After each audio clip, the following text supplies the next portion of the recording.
여러분 안녕하십니까, 진성호입니다. 지금 민주당의 대선 후보 경선 과정은 이재명 경기도지사와 이낙연 전 민주당 대표 간의 싸움으로 지금 압축되고 있습니다. 그렇지만 3위인 추미애 전 법무부 장관의 목소리도 작지는 않습니다. 특히 윤석열이 등장하면 어김없이 나타나서 자기 의견을 쏟아냅니다. 지금 추미애 장관이 하는 발언들을 분석해보면 청와대의 내밀한 곳과 직접적으로 소통을 하는지는 의심스럽습니다. 이리 튀고 저리 튀고 마치 럭비공 같습니다. 청와대가 들으면 깜짝 놀랄 만한 발언들도 서슴지 않았습니다. 자, 지금 이 윤석열 전 총장의 이른바 고발사주 의혹과 관련해서 손준성 검사와 김웅 의원 간의 소통, 이 과정에서 손준성 검사의 존재가 부각되자 추미애 전 장관은 손준성 검사의 인사 때 청와대 민주당에서도 이 손준성 검사를 엄호하는 세력이 있다고 폭로했습니다. 이 모든 것이 청와대 입장에서는 기가 막힐 노릇입니다. 아니, 장관을 끝낸 사람이 과거에 있었던 비화를 소개한다? 그리고 그것도 민주당 대통령 후보가 되겠다는 사람이, 아무튼 이런 걸 보면 청와대의 핵심과는 좀 거리가 있는 것 같습니다. 그래서인지 추미애 장관이 입을 열 때마다 청와대는 가슴을 쓸어 내려야 할지도 모릅니다. 자, 지금 김경수 경남도지사가 도지사직을 잘려서 감옥에 있습니다. 이 모든 것을 만든 직접적인 1차 책임은 누구에게 있습니까? 추미애 전 장관에게서 찾는 사람들이 많습니다. 추미애 전 장관이 민주당 대표 시절 바로 드루킹을 고발했기 때문입니다. 자, 그런데 추미애 전 장관이 김경수를 때려잡으려고 이걸 갖다가 민주당 대표 시절 고발하게 한 것은 아닐 겁니다. 그렇지만 결과론적으로 김경수가 감방에 갔습니다. 문재인 대통령의 부정선거 의혹까지 여기에 좋은 글씨가 새겨졌습니다. 자, 김경수를 감옥에 보낸 결정적인 역할을 한 것으로 보이는 추미애 전 장관이 이번에는 이재명 경기도지사도 감방에 보낼지 모르겠습니다. 자, 김경수 전 지사 구속되면서 속으로는 추미애 전 장관을 원망했을지 모르겠습니다. 마찬가지로 이재명 지사, 마치 지금 TV토론 같은 걸 보면 이낙연을 공격하고 이재명을 옹호하는 것 같은데 추미애의 말을 그대로 듣다 보면 이재명도 별로 기분 좋을 것 같지 않습니다. 바로 그런 말이 오늘 나왔습니다. 대장동 문제를 특검하는 것을 반대하지 않겠다. 특검을 가도 괜찮다고 했습니다. 자, 추미애 말처럼 특검을 가게 되면 이재명은 감옥에 갈지도 모릅니다. 김경수에 이어서 이번에는 이재명을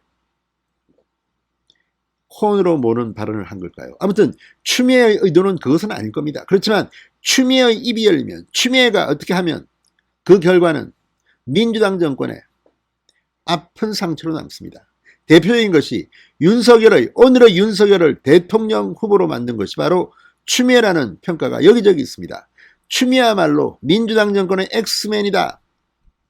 추윤 갈등이 오늘의 윤석열을 만들었다. 그렇다면 이번에는 이재명을 날리는데 추미애의 발언이 한몫하지 않을까 싶습니다. 진성호의 융단 폭격 시작합니다. 추미애 전 법무부 장관을 융단 폭격합니다. 방송에 앞서 아직 진성호 방송에 구독자가 아니신 분들은 붉은색 구독 버튼 눌러주십시오. 더 좋은 방송으로 보답하겠습니다. 지금 민주당의 대권주자입니다. 추미애 전 장관이 이재명 지사에 불거진 대장동 개발 의혹과 관련해서 이낙연 캠프 측의 프레임 가두기라고 강하게 비판하면서 놀랄만한 발언을 합니다. 바로 특검 발언입니다. 추미애 전 장관 오늘 CBS 라디오 김현정의 뉴스쇼에 나왔습니다. 그리고 대장동 의혹이 불거진 게 이낙연 후보 측 서른 선대본부장이 이재명 후보가 흠이 있는 것처럼 프레임을 가두기 위해서 들고 왔다, 이렇게 지적했습니다. 서른 본부장, 이재명이 감옥에 갈 수도 있다는 취지의 발언을 했습니다. 그러면서 추미애 전 장관은 MB처럼 감옥 갈 수 있다, 이런 허무맹랑한 말을 해서 불안한 후보 이미지를 씌우려고 했던 것이다. 이낙연 캠프를 강하게 질타했습니다. 자, 그런데 그 다음이 중요합니다. 국민의힘에서 요구하고 있는 특검과 국정조사에 대해서 이렇게 말했습니다. 특검을 가도 저는 상관이 없지 않나, 이재명 후보 측에 나올 건 없을 것 같기는 하다.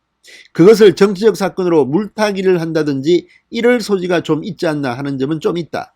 자, 뒤에 뭐 좀 있다, 소지가 있다, 뭐 이렇게 좀 있다고 했지만 특검을 가도 저는 상관이 없지 않나 이렇게 말했습니다. 특검 갑시다. 지금 추미애는 이재명이 완전히 나올 게 없다 확신하는 것 같습니다. 왜 이렇게 이재명을 옹호하는지 모르겠지만 아마도 이낙연을 공격하기 위해서 아닌가 싶습니다. 추미애 전 장관의 속마음은 이낙연이 문재인에게 법무부 장관 해임을 건의했다 이렇게 믿는 것 같습니다. 실제 그런 일이 있었을지도 모릅니다. 그럴 가능성이 높습니다. 자, 이게 쌓이고 쌓여서 감정적으로 이낙연을 공격하는 겁니다. 그런데 이 말을 더 들어가서 보면 해임을 건의한 이낙연에게만 원망이 있겠습니까? 이걸 실행한 문재인 대통령은 원망이 없겠습니까? 그러니까 이 말 속에 함의가 있습니다. 추미애는 이낙연, 문재인 모두에게 섭섭함을 갖고 있는 것으로 보입니다. 다만 문재인 대통령은 현직 대통령이기 때문에 공개적으로 강하게 비판을 못합니다. 그러니까 찔끔찔끔 손준성 검사 인사에 청와대에서도 음모 세력이 있었어요 이렇게 말해서 청와대를 발칵 뒤집어 놓기도 하고, 내가 많은 걸 알고 있어 니들 조심해, 나 입 열면 니들 다쳐, 이런 협박성 발언을 한 것은 아닌가, 이런 의심이 드는 발언들을 많이 해왔습니다. 추미애 장관 말입니다.